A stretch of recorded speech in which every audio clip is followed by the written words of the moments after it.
8वें वेतन आयोग का इंतजार कर रहे लाखों केंद्रीय कर्मचारियों के लिए संसद से बड़ी अपडेट आई है। वित्त मंत्रालय ने साफ कर दिया है कि 1 जनवरी 2026 से इसे लागू करने पर फिलहाल कोई फैसला नहीं हुआ है। सरकार के मुताबिक आयोग को अपनी रिपोर्ट सौंपने में करीब 18 महीने लग सकते हैं। देश भर के लाखों केंद्रीय कर्मचारियों और पेंशन भोगियों की निगाहें इस वक्त बस एक ही खबर पर टिकी हैं। 8वां वेतन आयोग। पिछले कुछ समय से गलियारों में चर्चाओं का बाजार गर्म था कि सरकार 1 जनवरी 2026 से नए वेतन आयोग को लागू कर कर्मचारियों को नए साल का बड़ा तोहफा दे सकती है। उम्मीदों और कयासों के इस दौर के बीच अब केंद्र सरकार ने संसद में स्थिति पूरी तरह स्पष्ट कर दी है। वित्त मंत्रालय का यह ताजा बयान उन सभी अटकलों पर विराम लगाने वाला है जो सोशल मीडिया और कर्मचारियों के बीच तैर रही थीं। वित्त राज्य मंत्री पंकज चौधरी ने एक लिखित जवाब में 8वें वेतन आयोग की लागू होने की तारीख को लेकर महत्वपूर्ण जानकारी दी।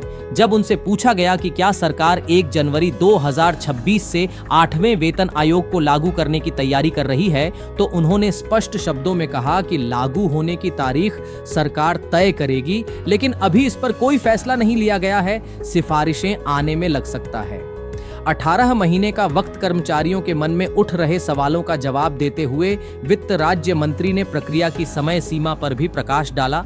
उन्होंने बताया कि 8वें वेतन आयोग का गठन पहले ही किया जा चुका है और वित्त मंत्रालय ने 3 नवंबर 2025 को इसके लिए टर्म ऑफ रेफरेंस यानी कार्य की शर्तें भी जारी कर दी हैं। हालांकि सबसे महत्वपूर्ण बात यह है कि आयोग को अपनी रिपोर्ट तैयार करने और सरकार को सौंपने में नोटिफिकेशन की तारीख से करीब 18 महीने का समय लग सकता है। आयोग अपनी कार्यपद्धति और प्रक्रिया खुद तय करेगा।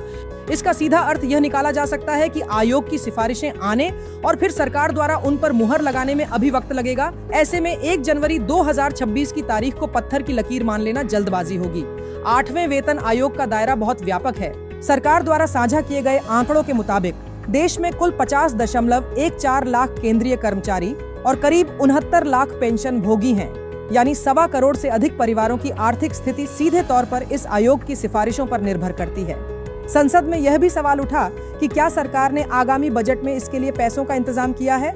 इस पर सरकार ने व्यावहारिक पक्ष रखते हुए कहा कि जब आयोग अपनी सिफारिशें दे देगा और सरकार उन्हें स्वीकार कर लेगी, उसके बाद ही इन्हें लागू करने के लिए जरूरी फंड की व्यवस्था बजट में की जाएगी। यानी अब भी फंड आवंटन की बात करना प्रक्रिया से पहले की बात होगी।